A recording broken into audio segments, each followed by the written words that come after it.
গভীর রাত শেষ করে মেঘের কোল ঘেঁষে উকি দেয় সূর্য। ঠিক তেমনি সকল দুঃখ কষ্টের পরেই কিন্তু আনন্দ আসে, সুখ আসে। আর সেই জন্যই আমাদের সেই পর্যন্ত ধৈর্য ধরতে হবে, অপেক্ষায় থাকতে হবে যে কখন আমাদের জীবনে সেই সুখটি আসে।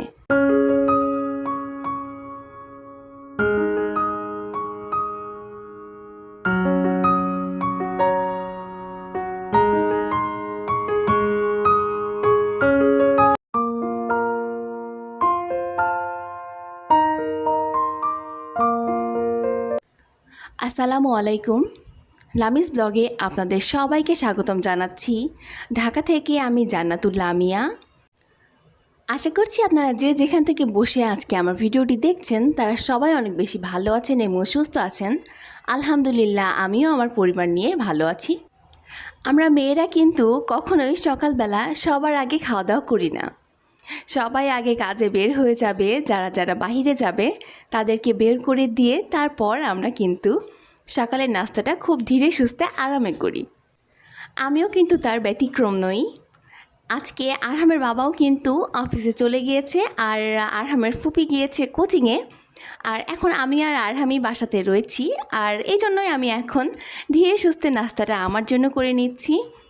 আর কেন যেন আজকে একদম অন্যরকম কিছু একটু খেতে ইচ্ছে করছিল, কিন্তু আবার কষ্ট করে কোনো কিছু বানাতেও ইচ্ছে করছিল না। তো একদম শর্টকাট ওয়েতে আমি একটু রান্নাটা করে নিয়েছি।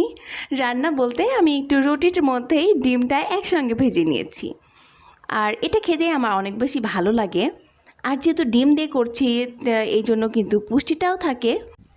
সকালে নাস্তার আগেই কিন্তু চাটা খেয়ে নিয়েছি, আর এরপর কিন্তু আমি এই যে নাস্তাটা করে নেব। আমি চেষ্টা করি যে সকালে নাস্তায় একটা ফল খাওয়ার জন্য। এদিকে আমি রুটি আর কলা কিন্তু খেয়ে নিয়েছি, আর আরহামকে ডিম সিদ্ধ করে দিয়েছিলাম আর ও একটা কলা খেয়েছে। সকালে ও খুব বেশি একটা খেতে চায় না, দেখা যাচ্ছে 12টার পর থেকে একটু একটু টুকিটাকি খায়। তো আমি নাস্তা করার পর কিন্তু আমাদের বাসায় যেই গাছগুলো আছে, গাছগুলোতে দেখছি যে একটু ওরা মলিন হয়ে গিয়েছে। তো এরপর ওই জন্য পানি দিয়ে দিলাম। আর গাছে পানি দেওয়াটা আমি প্রতিনিয়তই করি, প্রতিদিনই অল্প অল্প করে হলেও দেই। ভিডিওর এই পর্যায়ে এসে আমি আমার আপু ভাইয়া এবং আন্টিদের কাছে একটি রিকোয়েস্ট করে নিচ্ছি। আমার ভিডিওটি যদি আপনার কাছে একটুও ভালো লেগে থাকে, কোনো একটি অংশও যদি আপনার কাছে ভালো লেগে যায়, তাহলে প্লিজ আমার ভিডিওটিতে একটি লাইক দিয়ে যাবেন। আর যদি খুব বেশি ভালো লেগে যায় তাহলে আমার চ্যানেলটি সাবস্ক্রাইব করে আমার পাশে থাকবেন। আজ সকাল থেকে কিন্তু বেশ রৌদ্র উজ্জ্বল একটি দিন ছিল, যেন মেঘের কোল ঘেঁষে সূর্যি মামা হাসি দিচ্ছে। একটি দিন শেষ করে যেমন ঘন কালো অন্ধকার নিয়ে একটি রাত আসে, ঠিক তেমনি সেই রাতটিকে কিন্তু পার করে ঘন কালো অন্ধকারকে পেছনে রেখে একটি রৌদ্র উজ্জ্বল সুন্দর একটি দিন শুরু হয়। তেমনই কিন্তু সকল দুঃখ কষ্টের পর সুখ আসবেই। যেমন ধরুন, একটি স্টুডেন্ট সারা বছর অনেক কষ্ট করে পড়ালেখা করছে, কিন্তু তার পরীক্ষার পর যখন সে ফলাফলটি পায় তখন কিন্তু সে অনেক বেশি আনন্দ হয়। আবার দেখুন, যারা চাকরিজীবী তারা সারা মাস কিন্তু তারা চাকরি করছে, কিন্তু চাকরির পর যখন মাস শেষে তারা একটি হাতে অ্যামাউন্ট পায়, তার বেতনটি পায়, সে কিন্তু অনেক বেশি খুশি হয়। আবার আমাদের ক্ষেত্রেই ধরুন যে আমরা খুব ভালোবেসে যখন অনেক কষ্ট করে একটু রান্না করি, তারপর রান্না শেষ করে যখন আমার প্রিয়জনদের সেই রান্নাটি খাওয়াই, আর আমার প্রিয়জনরা যদি সেই রান্নার প্রশংসা করে, আমরা কিন্তু তাতে অনেক বেশি ইন্সপায়ার হই আর অনেক আনন্দ বোধ করি। তখন সেই কাজটি করতে কিন্তু আরও বেশি আগ্রহী হই আমরা। আর তখন কিন্তু এই কষ্টের কথা আমাদের কারোরই মনে থাকে না, যে আমরা এই এত কষ্ট করলাম কিন্তু ফলাফলটি যখন আমরা পেলাম তখন কিন্তু সেই কষ্টের কথা ভুলে গিয়েছি। আর এই জন্যই আমাদের অধৈর্য হওয়া যাবে না। রাত শেষ করে দিনের আলো কিন্তু আপনার জীবনে উঁকি দিবেই। সকল দুঃখ শেষ করে সুখ একদিন আসবেই। আর এই জন্য আমাদের অনেক বেশি ধৈর্যশীল হতে হবে, আমাদের জীবনে অনেক বেশি ধৈর্য ধরতে হবে, তবেই কিন্তু আমরা সাফল্যের চূড়ায় উঠতে পারবো। জীবনে এই দুঃখ কষ্টগুলোরও কিন্তু অনেক বেশি মূল্য আছে, কারণ এই দুঃখগুলি না থাকলে বা কষ্টগুলি না থাকলে আমরা কিন্তু সুখের পিছনে ছুটতাম না। আর এই জন্যই সুখ আসতে গেলে কিন্তু দুঃখ আমাদের পার করতেই হবে। আর সেই কষ্টগুলি পার করেই কিন্তু জীবনে আমরা অনেক বেশি সুখ নিয়ে আসবো, আনন্দ নিয়ে আসবো। যাই হোক, আজকে কিন্তু অনেক বেশি কথা বলে ফেলছি, তাই না? তো আবার এখন রান্নায় ফিরে আসা যাক। আমি কিন্তু টুকটাক রান্না করে নিয়েছি, আর এখানে একটু সবজি রান্না করব। আমার মনে হয় কি যে এভাবে যদি একটু সবজি না রান্না করা হয় তাহলে সকল সবজি কিন্তু একবারে খাওয়া হয় না। আর এই সবজিগুলি আসলে ফ্রিজে থাকতে থাকতে একটু নষ্ট হয়ে যাচ্ছিল। তো এগুলো যদি আমি আলাদা করে তরকারি রান্না করতাম তাহলে কিন্তু খুব একটা খেতে ভালো লাগতো না। আর এখানে আমি যে বরবটিটা কিন্তু ফ্রোজেনটাই নিয়েছি, বরবটি মটরশুঁটি এই দুটো কিন্তু আমি ফ্রোজেন ছিল, তো ওগুলোই নিয়েছি। আর বাকিগুলি ফ্রিজে একদম অবহেলিতভাবে পড়েছিল।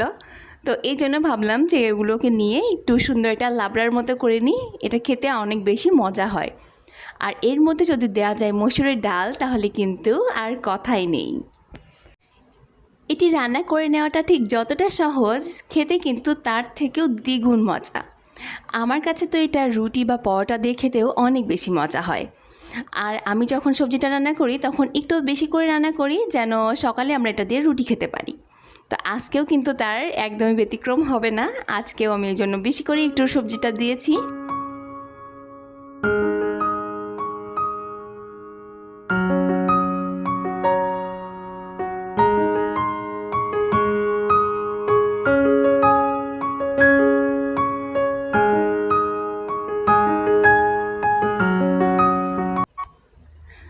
আমি কিন্তু এবার সকল রকমের মশলাগুলি দিয়ে ভালোভাবে একটু হাত দিয়ে মাখিয়ে নেব। আর এই রান্নাটা কিন্তু হাতে মেখে রান্না করলে আমার মনে হয় বেশি মজা লাগে। আর আমি কিন্তু এটা প্রেসার কুকারে বসিয়ে দিই, কারণ আমার যেহেতু সিলিন্ডারের গ্যাস, আর এটা যদি সেদ্ধ বসাই তাহলে কিন্তু অনেক বেশি সময় লেগে যাবে। আর প্রেসার কুকারে বসাচ্ছি জন্য যে এটা খেতে মজা হয় না এমনটা নয়, আর এটা বেশ তাড়াতাড়ি সেদ্ধ হয়ে যায় আর খেতেও অনেক বেশি মজা হয়। আমার আপু এবং আন্টিরা এভাবে রান্না করেন কি না আমাকে কমেন্টে জানিয়ে যাবেন। আজ কিন্তু খুব বেশি একটা রান্নাবান্না করব না। এই যে এখানে সবজিটা চুলায় দিয়ে দিয়েছি, আর আমি কিন্তু ইনফ্রারেটে মাছটিও চুলায় দিয়ে দিয়েছি। আর আমার বাবা একটু পোয়া মাছ এনেছিল, আর পোয়া মাছটা আমার খেতে মোটামুটি ভালোই লাগে। আমরা মেয়েরা তো দেখুন যে এই রান্নাঘরে গরমের মধ্যেও কিন্তু কত আনন্দ নিয়ে ভালোবাসা নিয়ে এটি রান্না করি। আর সেই রান্নাটির যদি কেউ একটু প্রশংসা না করে তাহলে কি আমাদের ভালো লাগে বলুন?